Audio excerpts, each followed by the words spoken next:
Great. We'll go ahead and get started. We'd like to welcome the 2021 Fortinet Championship winner, Max Homa, to the interview room. Max, congratulations on your third career PGA Tour title, your second in your home state of California. Max, just take us through the emotions of today and getting that third win. Yeah, it was awesome. I've actually never had my wife at any of my wins before, and I've been promising to play a little better when she was around. So this morning, although we had a 2 o'clock 1:50 tee time, it was nice to have somebody else with me, so I wasn't just all in my thoughts. So I felt like emotionally to start the day I was in a good spot. I was nervous, but like a good kind of nerves. I felt like I played really controlled golf. I felt like I was confident out there, and I have what nobody else has. I have a Joe on my bag, and Joe helps with everything, helps me calm down, helps me slow down, helps me with the shots, helps me with the reads, and I felt like we were just really in sync all week, but especially today. Everything we were talking about I just felt like was hitting home, so it was cool. It was just a cool day all around. You came from the same amount of strokes back in your win at the Genesis Invitational. Was there anything from that win that you learned and that you are seeing now when you are in these situations, being at the top of the leaderboard going into Sunday? Yeah, I really learned it's a marathon.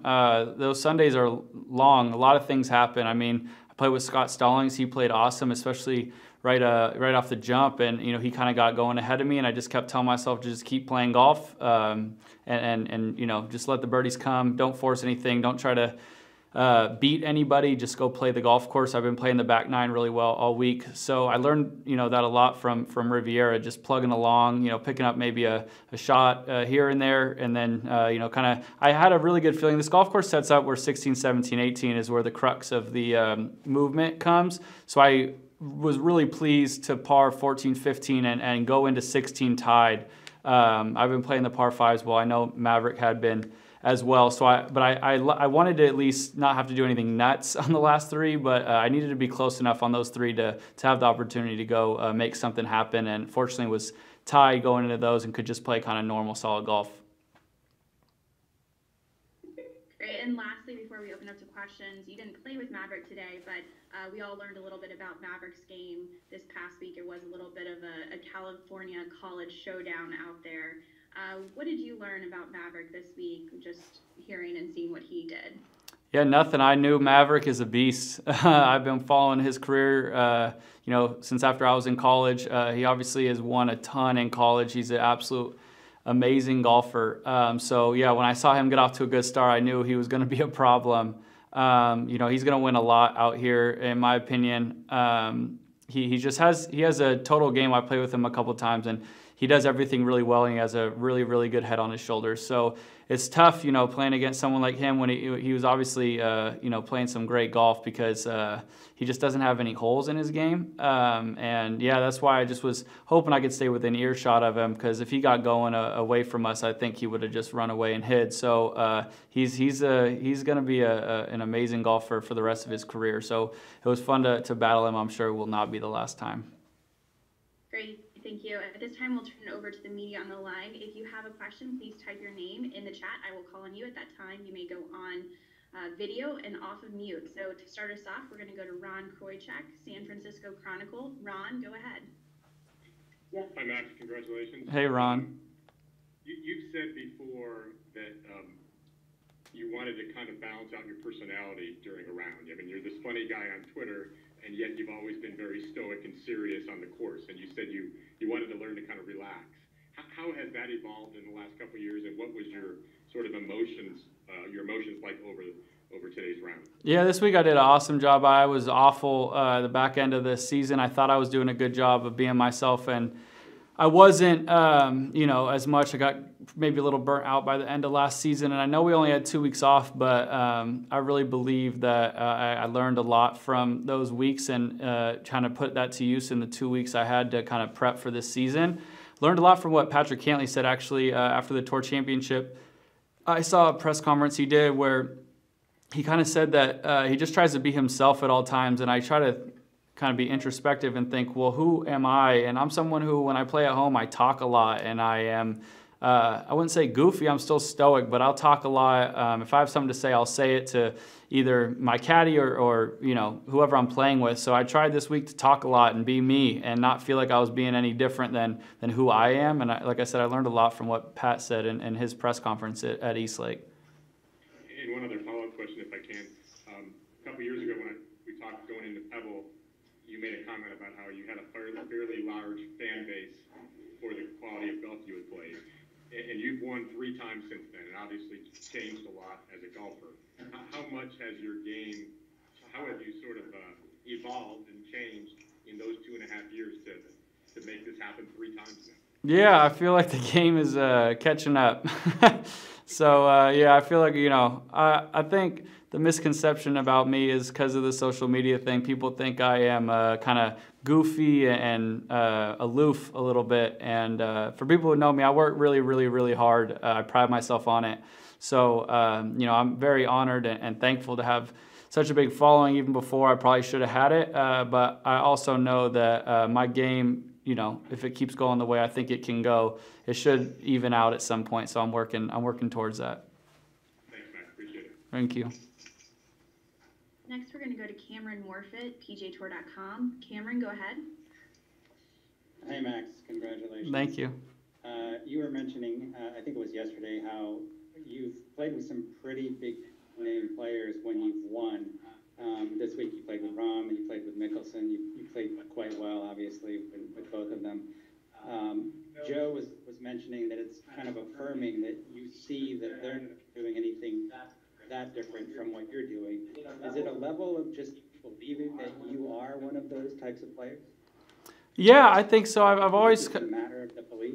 Yeah, I think I've always struggled a bit with confidence and walking around like I'm the man out here. It's hard. There's a lot of good, great, amazing players. So it is always, I felt like I've been lucky in my career. I grew up playing with Jason Gore and getting to see what PGA Tour golf looks like. I know what I need to work towards, but also know that it's not unattainable, I guess. So when I'm out here playing with people like Rahm and Phil and DJ and Rory and JT and Berger and all the guys, I see that, yes, there's a level of excellence that's incredible, but it's not. I don't feel like I'm chasing a ghost, I guess is the best way to put it. I feel like it's something I can see that it is things I can do and manage. So a lot for me is managing my own brain and believing in myself. And I feel like I've been doing a good job for the last year or so, 6 months or so, but working towards just feeling like I walk around with my chest out a little bit more and think to myself, I too can be where those guys are. So that's just kind of what I've had to work on the most. My golf game's been quite good for a while, but it's just between the ears for me. All right, thank you. Thanks. Next, we're going to go to Adam Shupak, Golf Week. Adam, go ahead. Congratulations, Max. Can you first of all just describe the shot that you hold out at 12, and then specifically details of I think you made some comments to Joe about him doing an early walk Kevin Na. Can you describe what that really means? Yeah, our strategy this week off the tee was if we were going to miss the fairway, we needed to make sure we moved the line so that we'd miss it on with the right angle with how firm the greens were. So we did a good job of that. Missed the fairway, but had a good lie. He's an incredible caddy all the time, but he was amazing. He's particularly amazing when it's firm. Just telling me what he thinks numbers need to, or where the ball needs to land. So he told me I've been hitting my wedges really, really well this week. We've been kind of scaring the hole, and I hit this one. It came out right at it. It landed about where we were trying to, and it was rolling up the hill. It looked really good, but he just kind of took off walking, and I made it, and I put my hand up, and I was kind of waiting for him to turn around and smile or something. He finally turned around, so I told him he looked like kind of Kevin Na, like he early walked it, knew it was going in, which he probably did. He seems to have that kind of golf feel, so that was fun. All right, and then one more for me, if you don't mind. Why exactly did you end the podcast? Time management. I feel like outside of my family, things that make me the happiest is is playing great golf. And I felt like if I was going to spill my guts as I enjoy doing to the small masses every week, I might be better off spending that time practicing or working out or working on my own head. I really enjoy doing it. I love Shane Bacon. I love working with him. He's awesome, and he made it so easy. But at some point, I felt like it was not doing me any favors having to regurgitate all the bad things that happen, because I could have a great year and win one time. So you lose, the other 20-something odd times. So I felt like it wasn't healthy for me. And, I really think my game is getting to the point where it could be, something really good. And I want to push myself and see what that could be. And I thought part of that was just making sure my time was always being managed towards exactly this moment. Sounds good. Thanks. Next, we'll go to Dave Shedlowski with Golf Digest. Dave? Congratulations, Max. Thanks. I'm going to follow up on Adam's question of the description of the 12th hole out for Eagle, but I want to hear the Twitter Max version of it. And what would you have to say about it with the Twitter hat on? Yeah, well, I think it to myself a lot when I'm playing. I think a lot of us probably do when we're in the heat of battle on a Sunday. You want to have a Tiger moment. He's made it from everywhere to win. It's just, he does the impossible. So sometimes when you put yourself in that state of mind, great things happen. So all day today, I felt like I was going to have a cool moment, and I ended up having a couple. But the one on 12 was especially good. So yeah, Twitter me would have said that was my little Tiger moment. And honestly, Twitter me would really just point out that I finally made a 2-footer after 8 months, to win a golf tournament. I've been sitting on that one from Riviera, so it felt nice to brush that thing in. There you go. A little more seriously, you gained 8.3 strokes on the field this weekend, ball striking, tee to green. Did it feel like you were hitting it about, I guess, maybe as well as you ever have, or close to? No, that's kind of my game, honestly. The wedges were the wedges were especially good this week, so that was kind of the big bright spot. But the mid irons were about normal. I actually didn't hit my mid long irons quite as good as I do, but I was doing a really good job of being patient with them and hitting the ones I needed to. The good ones I needed to at the right time. So that was a fun part. But that's my game. I've always kind of prided myself on my iron play. I've been driving the ball a lot better in the last 6 months or so. So I was just leaning on my driver and my tee balls this week to set up those wedge shots. And yeah, so that part definitely, the short irons were tremendous this week for sure. Yeah, it looked pretty good from here. Thanks. Thank you. Thanks, Shed. We'll go back to Cameron Morfitt, PGAtour.com. Cam? Yeah, Max, I think Joe said that you guys have known each other for a long, long time. And I think he said he was 10 and you were 6 or something like that. Yeah, 24 years. Does that sound right? Yeah.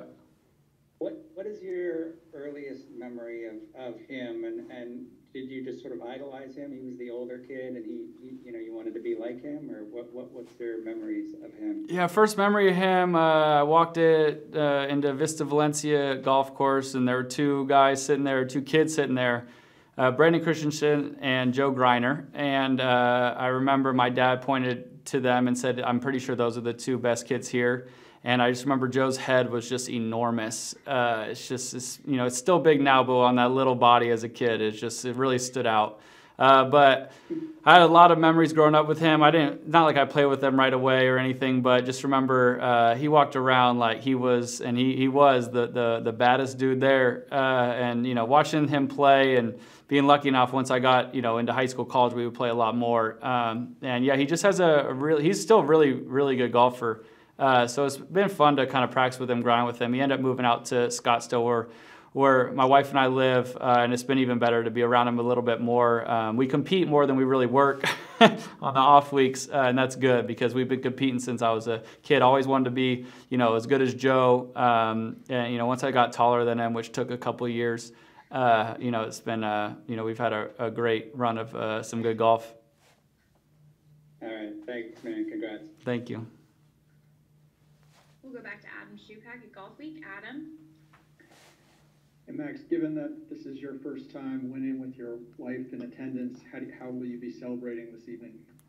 I don't know if it'll be any different, but it's nice that I don't need to explain what happened after you win and, what happened on the holes. So it'll be cool that we get to both trek to the airport together and soak in the memories. It's been, it's oddly emotional when you win and your favorite people aren't there. So she hasn't been there for any win I've had. So it's especially cool, to be able to look over and see her out there and know that once I did get the job done, that I was going to be able to celebrate with her and that we could kind of have this, kind of beautiful memory. It's a really special place for us. Napa, California is amazing. We've been covering this event for so long. First pro event was obviously not this course, but down in Cordoval, but same event, and she was there. So it just, it's a very cool memory for us. Thanks. All right, we'll go back to Ron Kroichak. Ron? Yeah, just one more. I'm curious, you mentioned, Matt, you talked about Maverick a little bit earlier, and it seems like there's some parallels. I mean, you guys were both dominant college players. It took you a while to kind of find your footing out here. And he's played well, but hasn't won yet. Is there any sort of appreciation, I guess, you have for winning 3 times, given that it took you a while to find your place? And how much do you see sort of similarities there with him and figure it's just a matter of time before he kind of breaks through? Yeah, I've always said winning is very fickle. I don't think that it means, you're necessarily the best golfer.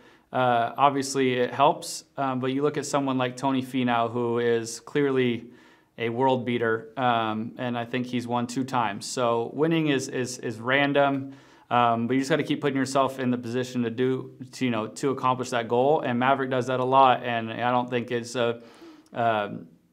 there's ever going to be a worry about him ever winning. I think he's going to win quite a bit, but I really like Maverick. His game is amazing, so I really hope he takes from this just how great his talent is and how his game is, because like I say, he's a special dude. He's the real dominant one in college. I watched him. It was pretty amazing. So he'll get a bunch of wins and be just the top dog. But yeah, like I said, it just kind of, golf is a weird sport. 72 holes. A lot of things can happen, so it's just hard to get out there and win right away for sure. Thanks, Max. Good luck the rest of the season. Thank you. I think we may have one more. Dylan DeChair, golf.com. Are you there? I am, yeah. Hopefully you guys can hear me at a train station. Congratulations, Max. Let's see. Your podcast answer just made me think, is there something about being self-aware that kind of comes into conflict with trying to be like an alpha dog winner on the PGA Tour, and is that something you've been working on mentally in recent months? I think if you harness it right, it's not. I think being yourself is important, but I think and being open with yourself, I think, is really important. I just don't think that it's emotionally smart to be open with everyone, if that makes sense. I have these conversations after I play tournaments, and whether I get 10th or 50th or miss the cut, I have these conversations with my wife and my mom and my coach and my caddy and everybody. And then you add a podcast where other people are hearing it. It's overdone. I can have that conversation a couple times and feel like I'm learning and growing, and at some point it just becomes almost like demoralizing in a way. But I think it's important to be self-aware in this game. I bet that every player in the top 10 in the world, top 20 in the world is very, very self-aware. They know what they need to get better at. They know what they do well. So I think it is good to have that introspection, but you need to taper off how much emotion you're going to spend on that. And that's, again, it's a bummer to have to do, but that's why I had to kind of take a step back and make sure I was doing everything I should be doing to be the best player in the world. Do you think you have had an attitude shift in the last few months of just, I don't know, it seems like you've been trying to remind yourself, like, okay, I'm one of the best golfers in the world. Is that something you have been working on? Yeah, I've been seeing it a lot more lately, as far as how walking around with your chest out and believing that and recanting that to yourself, how that helps. And I'm also starting to believe it, like, actually. So, yeah, obviously didn't end the season how I wanted to, but I didn't look at myself any like worse after that. You know, I was actually very excited to start this season. I knew getting a couple weeks off and getting to be home was going to be a nice kind of refresh and reset. And yeah, that's what, in my opinion, that's what I need to work on more than anything. I could go practice all day long, but if I don't start believing in myself and believing that I belong with all the guys, you know, at the Ryder Cup this next week, then, you know, I'm doing myself a disservice. Thanks, Max. Thank you. All right, Max, thanks for your time. Congratulations again on being the first winner of the 2021-22 PGA Tour season. Thank you. Have a great rest of your evening. Thank you too. Thanks, guys. Bye. Very well done, Max. Thank you.